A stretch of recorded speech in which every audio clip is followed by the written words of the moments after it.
అంజూరపు చెట్టును పెంచువాడు దాని ఫలము తినును, తన యజమానుని మన్నించువాడు ఘనత పొందును. నీవు ఎవరి దగ్గరైనా పని చేస్తూ ఉంటే అతడు నీ యజమానుడు. నీ యజమానుని గౌరవించాలి. నా మాట జాగ్రత్తగా వినాలి. కొంతమంది ఆర్గనైజేషన్లో పనిచేస్తూ ఉంటారు, మరి కొంతమంది పెద్దవారి దగ్గర పనిచేస్తూ ఉంటారు. వారు నీ యజమానులు. నీ యజమానుల్లో కూడా కొన్ని తప్పులు ఉండడానికి అవకాశం ఉంది. నీకు తెలుస్తూ ఉంటుంది నీ యజమానుడు ఏ పొరపాటు చేస్తున్నాడు. నీ యజమానుడు పొరపాటు చేస్తున్నాడు కదా అని చెప్పి నాలుగు భుజాన్ని వేసుకుని నీ యజమాని యొక్క తప్పులను వారికి వీరికి రేడియో బ్రాడ్కాస్టింగ్ లాగా, చాటర్ బాక్స్ లాగా చెప్పకూడదు. నీ యజమానుని మన్నిస్తే నీకు ఘనత కలుగుతుంది అని దేవుని యొక్క వాక్యం సెలవిస్తుంది. దాని ముందుగా రాయబడిన మాట, అంజూరపు చెట్టును పెంచువాడు దాని ఫలమును తినును. అవును, పల్లెటూరులో పాదులు పెడతారు. పాదులు పెడితే ఆ పాదులు పెరిగిన తరువాత ఆ పాదుల ద్వారా వచ్చే ఫలాన్ని అనుభవిస్తారు. ఇశ్రాయేలు దేశంలో ఎక్కువగా అంజూరపు చెట్లను పండించేవారు. అంజూరపు చెట్లు ఫలాల ద్వారా ఇశ్రాయేలీలు చాలా బ్రతికేవారు, తినేవారు, ఆరోగ్యంగా ఉండేవారు. ప్రియులారా, ఒక మాట నాకు జ్ఞాపకం వస్తుంది. ఆదాము అవ్వలు పాపం చేసినప్పుడు వారి దిశముల అంజూరపు చెట్ల యొక్క కచ్చడాల చేతనే వారు కప్పుకున్నారు. అంజూరపు చెట్టు చాలా ప్రాముఖ్యమైనది ఇశ్రాయేలు దేశంలో. ఇశ్రాయేలు జాతినే అంజూరపు చెట్టుకు పోల్చారు. ఒకానొక దినాన్ని ఈ అంజూరపు చెట్టును యేసు ప్రభువారు చూచారు. ఈ అంజూరపు చెట్టును చూచి యేసు ప్రభువారు ఏమన్నారో ఇదంతా మనకు తెలుసు. లూకాసు వార్త 19వ అధ్యాయము 6వ వచనం నుంచి ఒక ఉపమానాన్ని ప్రభువారు చెప్పారు. మరియు ఆయన వారితో ఈ ఉపమానము చెప్పెను. ఒక మనుషునికి ద్రాక్ష తోటలో అంజూరపు చెట్టు ఒకటి ఉంది, నాటబడి ఉంది. అతడు దాని పండ్లు వెదక వచ్చినప్పుడు ఏమీ దొరకలేదు కనుక అతడు, ఇదిగో 3 ఏండ్ల నుండి నేను ఈ అంజూరపు చెట్టున పండ్లు వెదుక వచ్చుచున్నాను.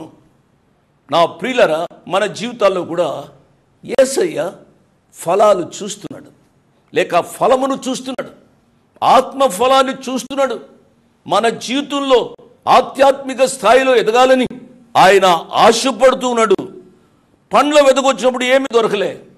అప్పుడు ఆయన ఆజ్ఞాపించాడు, దీన్ని నరికివేయండి అని. అంటే ఆ తోటమాలి అంటున్నాడు, అయ్యా, నేను దాని చుట్టూ త్రవ్వి ఎరువు వేయు మట్టుకు ఈ సంవత్సరము కూడా ఉండనేము, ఈ సంవత్సరము కూడా ఉండనేము, ఈ నెల కూడా ఉండనేము, ఈ రోజు కూడా ఉండనేము. నా ప్రియ బిడ్డలారా, ఈ సమయంలో దేవుని వాక్యాన్ని వింటున్నారు కదా, ఈ సమయం వరకు ఆ ప్రియ ప్రభు మనను కాచి కాపాడని ఎరిగి ఆ ప్రియ ప్రభు యొక్క ప్రేమను అర్థం చేసుకుని ఆ ప్రియ ప్రభువే మన యజమానుడని గ్రహించి ఆయనను గణపర్చున్నట్లుగా జీవించాలని మనవి చేస్తూ ముగిస్తున్నాం. ఎలా ఉన్నారు? బాగున్నారా? కుటుంబంలో, వ్యక్తిగత జీవితంలో, వైవాహిక జీవితంలో పరిస్థితులు ఏ విధంగా ఉన్నాయి? అక్కయ్య, అన్నయ్య, తమ్ముడు, చెల్లెమ్మ, అంకుల్, ఆంటీ, బాధలున్నాయా?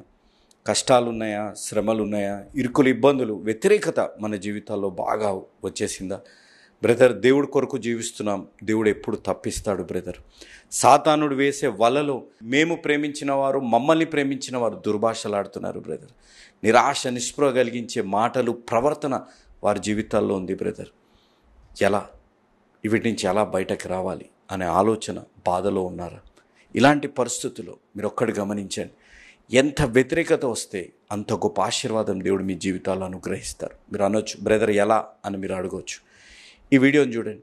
ఈ వీడియోలో ఒక ట్రక్ డ్రైవర్ ఘాట్ రోడ్లో ట్రక్ నడిపిస్తున్నాడు. ఎదురుగుండా ఒక బండి ఉంది. ఆ ఎదురుగుండా బండ ఉంటే ఆ బండ రాళ్ళు అవన్నీ ఉంటే ఇతను ఏం చేస్తున్నాడు, ఆ బండ రాళ్ళు తొలగించుకోవడానికి అక్కడికి వెళ్తున్నాడు.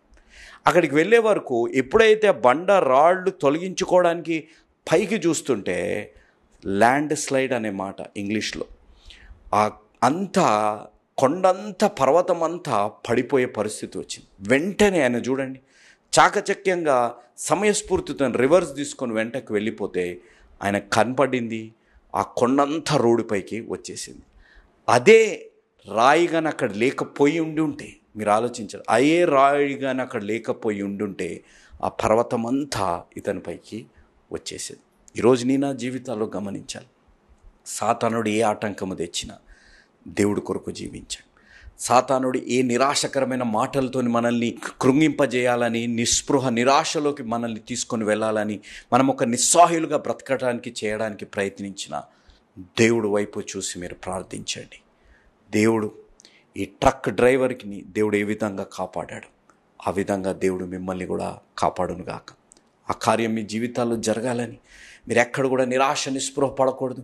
మీ జీవితాల్లో ఉన్న ప్రతి నిరాశ నిస్పృహలో, ఆటంకాలలో, వ్యతిరేకతలో, మీ జీవితాల్లో సాతానుడు వేసే వలలో మీరు పడిపోయి అలాంటి కృంగిపోయే దళలో ఉండకుండా ఉండాలని, మీ జీవితాల్లో మీ ప్రార్థనని బలపరచడానికి మీ ప్రియతమ అన్న జోషన్న గారు స్థాపించిన యేసు అనుచరులని పరిచర్య, ఈ కుటుంబం మీతోని ఉందనేది మీరు మరవకండి. ప్రతిరోజు మీరైనా మర్చిపోతారేమో కానీ యేసు అనుచరులుగా మేము ప్రతిరోజు 4 పూటలు, ప్రతి శనివారం రోజంతా ఉపవాస ప్రార్థనలు మీ కొరకు చేస్తున్నాం. గత 25 సంవత్సరాలుగా రోజంతా ఉపవాస ప్రార్థనలు మేము చేస్తున్నాం. మీరు వాక్యాన్ని విని బలపడాలని ఆశ కలిగి ఉంటే మీరు ప్రతిరోజు మా టీవీ కార్యక్రమాలు 7:30 గంటలకి ఆరాధన ఛానల్లో మీరు వీక్షించవచ్చు. తర్వాత లైవ్లో మీరు పాల్గొనాలంటే ప్రతి శనివారం 11 గంటలకి లైవ్ వస్తుంది.